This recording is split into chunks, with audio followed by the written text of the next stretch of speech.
Mzazi mlete mtoto katika haki, usipuuze elimu ya dini pia na haki. Leo ni nafasi hii, usijaitelewesha, kesho huenda ikawa haipatikani tena. Elimu ya dini taa ya maisha ya dunia, bila hiyo maisha ndiyo njia ya motoni.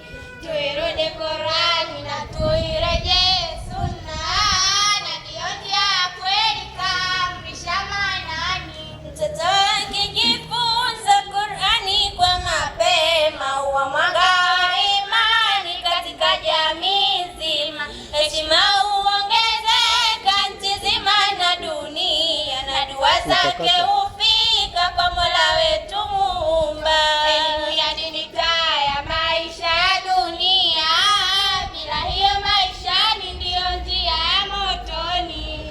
Tuirudi Qur'ani na tuirejee Sunna, na ndiyo njia ya kweli kaamrisha manani. Usimfanye mtoto kuwa yatima wa dini, wakati ana nafasi ya kusoma yake dini. Madrasa ni zawadi, ndio urithi wa kweli. Maisha ni mtihani, wala huna ghururi. Elimu ya dini taa ya maisha ya dunia, bila hiyo maisha ndiyo njia ya motoni.